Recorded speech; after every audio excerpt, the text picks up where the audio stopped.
مستری ذاکر حسین کے مکان پر آئیں اور دعاؤں کے مستقیم بنیں۔ اعوذ باللہ من الشیطان الرجیم،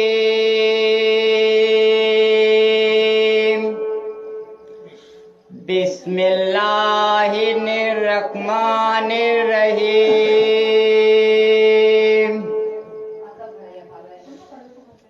ایھا الذین انعمت غیر المغضوب علیہم ولا الضالین۔ آمین۔ بسم اللہ الرحمن الرحیم۔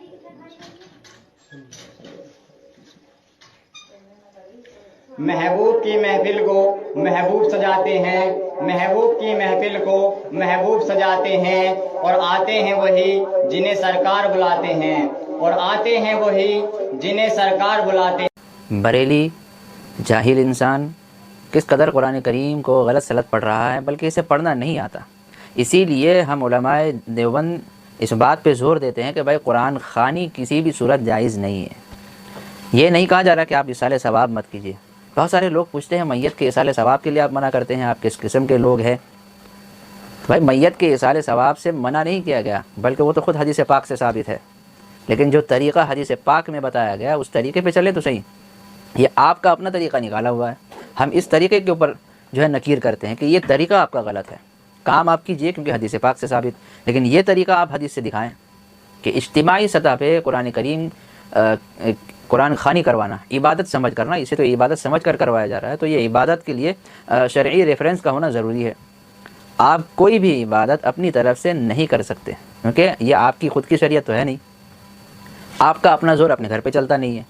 تو یہ چیز آپ خود دیکھیے کہ ایسے لوگ جب قرآن خوانی پہ آئیں گے اور قرآن پڑھیں گے، اور جس کو آتا تک کچھ نہیں ہے، الف سے یا تک کتنے حروف ہے اسے نہیں معلوم، اور کیا یہ پڑھا آپ خود اپنے دل میں سوچ رہے ہوں گے کہ یہ کیا پڑھ کر چلا گیا، اور پڑھنے کے بعد اس کی شاعری دیکھیے، تو یہ کتنی غلط بات ہے۔ ایک تو یہ کہ سرکار کی طرف مدعو کر رہا ہے، نسبت کر رہا ہے کہ سرکار نے مجھے بلایا ہے، اور میں سوال یہ کروں کہ بھائی سرکار کو اور کوئی ملا نہیں، تم جیسے پھٹیچر دو پیسے کے لوگ سرکار کو مل گئے، تو یہ غلط بات بھی آپ علیہ الصلوۃ والسلام کی طرف اس نے منسوب کیا، گویا کہ بہت بڑا شیخ ہے یہ۔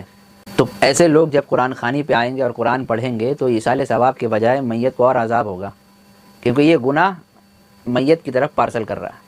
پڑھنے کے بعد اس نے بھی کہا ہوگا یا اللہ جو کچھ میں نے پڑھا ہے اس میں جو بھی گناہ ہے یہ سب میت کو پہنچا دے، اور اس کا جو نیکی اگر ٹوٹا پھوٹا کچھ بھی مجھے ملا ہے تو مجھے دے دے۔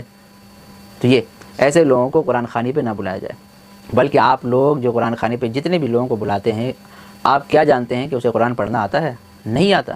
عورتوں کی محفلیں الگ لگ رہی ہوتی ہیں، ہر عورت ہاتھ میں سپارہ لے کے بیٹھ جاتی ہیں میت کے سرہانے، یا میت کے انتقال کے بعد جو قرآن خوانی کی محفل 3 دنوں کے بعد جو رکھی جاتی ہے، اسی طرح 40واں میں، چہارم میں، ہر عورتیں جو ہیں ہاتھ میں سپارہ لے کے بیٹھ جاتی ہیں ہلکا بنا کر، اور انہیں پوچھیے کہ آپ پڑھ کیا رہی ہیں، انہیں خود کو نہیں معلوم وہ کیا پڑھ رہی ہیں، انتر منتر جنتر، کیونکہ لوگوں کے اندر تعلیم نہیں ہے۔ قرآن کی تعلیم تو بالکل ختم ہے، اور انگلش وغیرہ تھوڑا وہ جانتے ہیں، لیکن قرآن تو بالکل نہیں جانتے، کیونکہ عربی تعلیم ہے اور اکثر لوگ اس سے ناواقف ہیں۔ یہی وجہ ہے کہ قرآن خوانی پہ ایسے لوگوں کو مدعو نہ کیا جائے، بلکہ اس کا دروازہ ہی بند کر دیا جائے۔ آپ خود قرآن کی تعلیم سیکھیں اور خود اپنے مرحوم کو اس کا ثواب پہنچائیں۔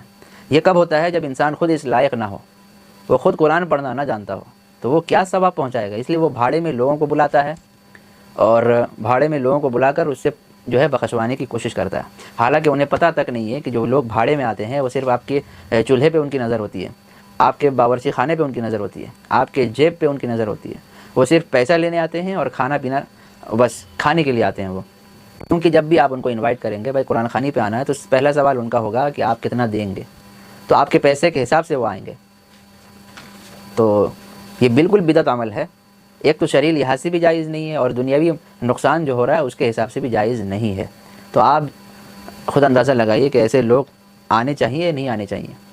اللہ تبارک و تعالیٰ آپ سب کی ہدایت تامہ آپ سب کو نصیب فرمائے، اور جو لوگ اس چیز پہ بہت زور دیتے ہیں ان سے گزارش ہے کہ قرآن و سنت سے دلیل ثابت کریں۔ قیامت کی گھنٹی بج جائے گی، ان کے پائجامے ان کے کمر سے اتر جائیں گے، لیکن ان کے پاس کوئی دلیل موجود نہیں ہے، بلکہ الٹا یہ ہمیں کہتے ہیں کہ منع دکھاؤ۔ منع کہاں پہ ہے؟ تو بھائی منع تو قرآن کریم کو جو ہے پنکھے سے لٹک کر پڑھنا بھی منع نہیں ہے. آپ پنکھے کے اوپر لٹک جائیں اور قرآن کریم کی تلاوت کریں, منع تو یہ بھی نہیں ہے. سمندر کے اندر غوطہ لا کر تلاوت کرنا بھی منع نہیں ہے. اسی طرح ٹرک کے نیچے سو کر قرآن کی تلاوت کرنا بھی منع نہیں ہے. ٹرین کی پٹریوں میں بیٹھ کر آپ تلاوت کریں اور ٹرین وہاں سے آ رہی ہے تو منع تو یہ بھی نہیں ہے. تو کیا یہ سب کام کرنا جائز ہو جائے گا؟ تو عقل کے اندھوں کچھ تو سمجھو. تو اللہ کے نبی صلی اللہ علیہ وسلم نے ایک اصول بیان کیا ہے, کل بدعۃ ضلالہ, کہ ہر ایک بدعت یعنی دین میں نئی چیز کا ایجاد کرنا, نکالی ہوئی چیز, یہ بدعت ہے یعنی گمراہی ہے, اور ہر بدعت گمراہی ہے اور ہر گمراہی جہنم میں لے جانے والی ہے. تو جب ہمیں اس کے اوپر کوئی ریفرنس نہیں ملتا ہے قرآن و سنت سے, تو اس کے اوپر فیصلہ یہی ہوگا کہ یہ شرعی کام نہیں ہے. ورنہ بخاری شریف کے اندر اتنے بڑے بڑے عنوان کے ساتھ قرآن خوانی لکھا ہوا آتا, صحیح مسلم کے اندر ٹائٹل امام مسلم مار کے جاتے, قرآن کریم کے اندر جو ہے قرآن خوانی کا لفظ آیا ہوا ہوتا, کہیں بھی موجود نہیں ہے. نہ اللہ کے نبی کے زمانے میں ہے, نہ صحابہ کرام کے زمانے میں, نہ تابعین, نہ تبع تابعین. یہ آپ لوگوں کا نکالا ہوا ہے, بلکہ احمد رضا خان بریلوی کا یہ سب غلاظت نکالا ہوا ہے. اللہ تبارک و تعالیٰ آپ کو ہدایت تامہ نصیب فرمائے, ہماری یہی دعا ہے. ورنہ آپ کا انجام کیا ہوگا وہ آپ سوچ سکتے ہیں.